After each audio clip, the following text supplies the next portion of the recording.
can go. Right. Oh, should we divide it? Sorry.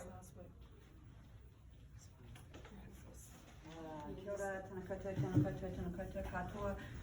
Ko ex-Māori Moanga, ko Seven Tiawa, ko Nor Bristol aho, ko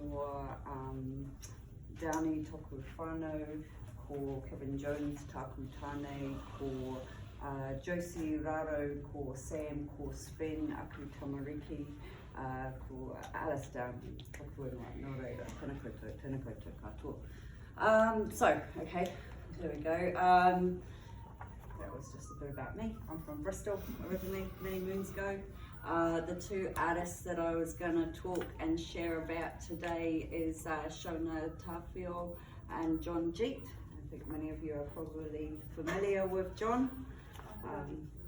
So I'll start talking about Shona first.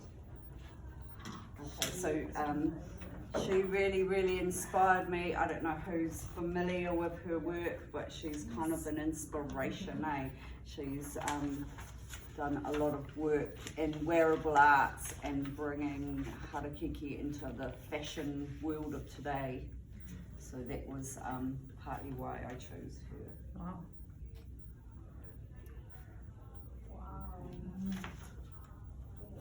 So I'm just going to read from there. So she was born in 1970 and grew up in a small forestry village in Kainga excuse my pronunciation, near Rotorua. Her grandparents raised her until she was 13, and then she moved to the Mount Maunganui with her mum, stepdad, younger sister. And in 1994 she began learning her craft at Auckland's Unitec and found the inspiration in all forms of Māori art. So what I particularly like about where she comes from and from her work perspective is she is inspired by war and inspired by many different cultures that contribute to the way that she creates her art, but yet still uses kind of traditional Māori weaving techniques. She's done lots of work for TV shows like Xena Warrior Princess, Hercules. She's been the main designer and producer for the sets on Māori television.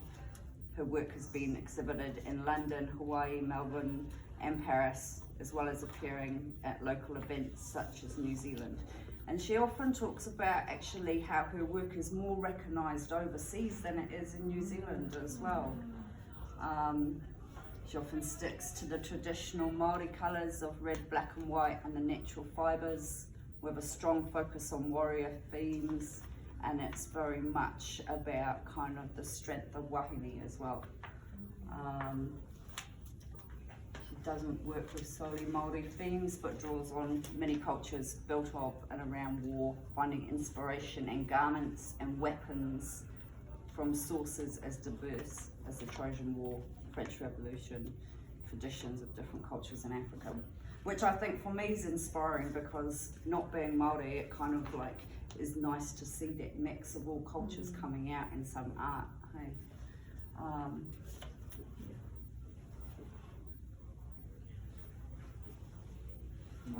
so that was briefly. Am I doing for time? Okay. You're fine. Okay, cool. So John, and I'm thinking most of you guys probably know John. You've met John? No? The reason I chose him is because he's just awesome, really, and the way, kind of what inspires me about him is he challenges things through his art, but also he's got such a strong community development value that really aligns with my values. And just, you know, he opens his workshop to anybody to give it a go, which is pretty awesome. So, and as you can see, some of his Pounamu carving is just out of this world. So basically, yeah, that's what inspires me about him. So this is just, I hate hearing myself interview, but this is an interview I did with him to kind of capture his perspective. So, how to make this play. Oh, really? Maybe I'll just click it. Should be able to. John. Maybe I'll just start by asking you to introduce yourself and to the Rarona Wahinis that I'll be showing this to.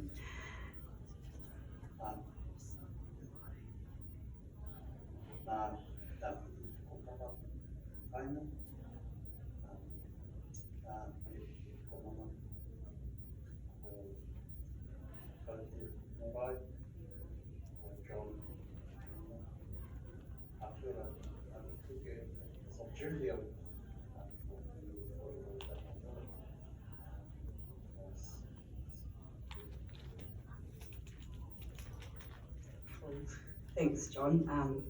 So I'm going to do quite a short interview with you because we don't have heaps of time. But I just wanted to kind of wonder what inspired you into art in the first place, and maybe you could tell us a little bit about your training, because I know that you work in a few different mediums as well.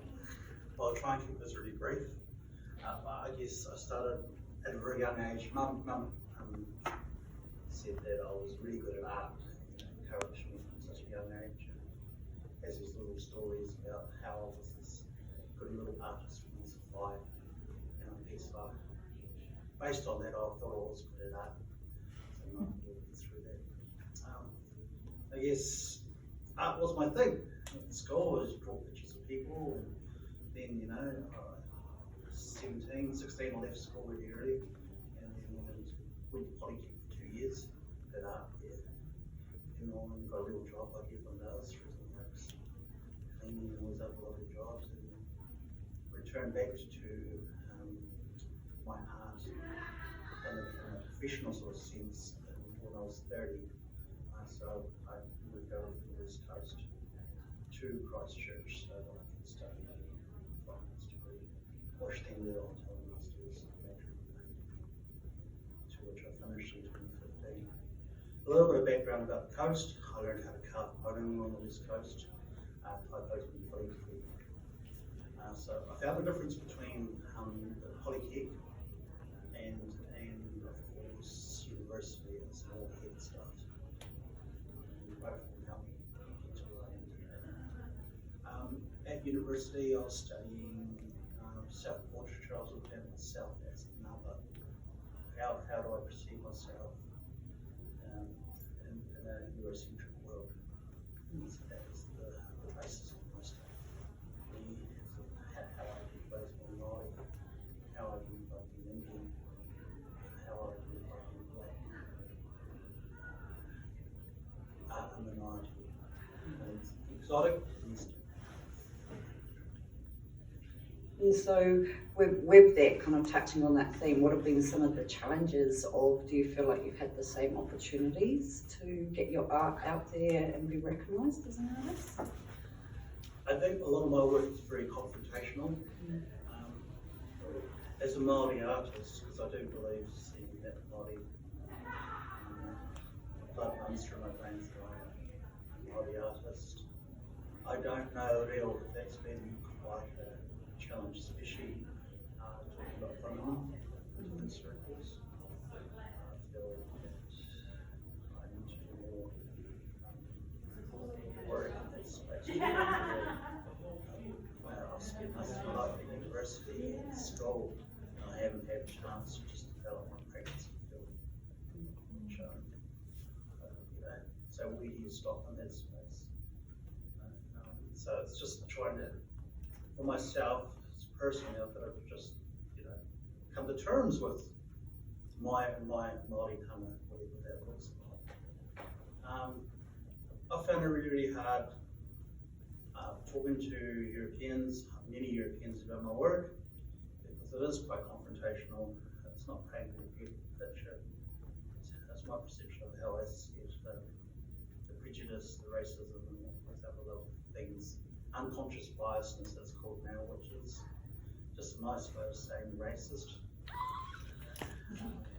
Putting it out there.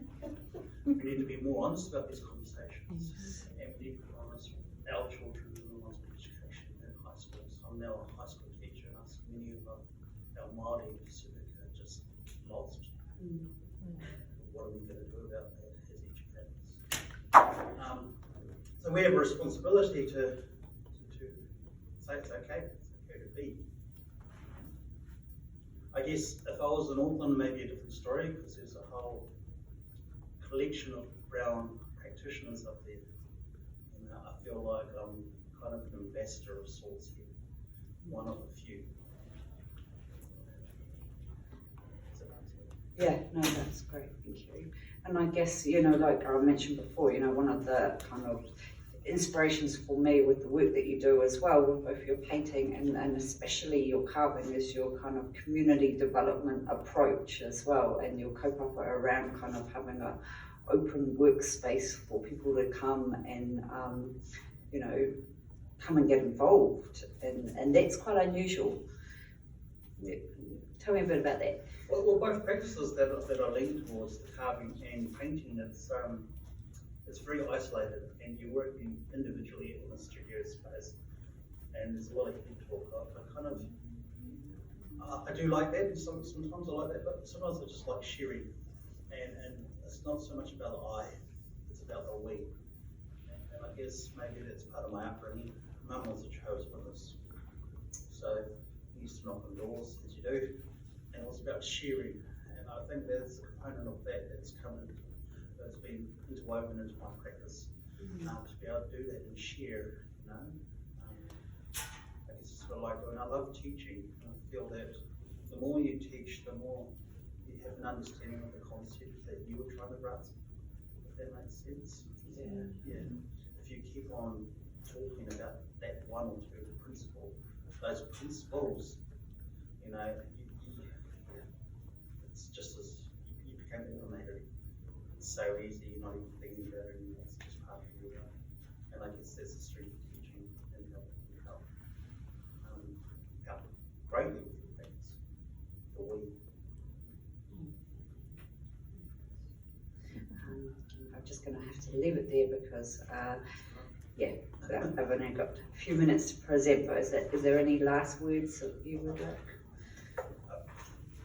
Being an artist is just work. Doesn't matter what you do, doesn't matter what the subject matter is. All I ask of you is just to work. You know, just devote some time to practice, grow your practice. That's all we are doing. It's just growing our practice. There's no right or wrong. Perfect. Thanks so much. Thanks, John.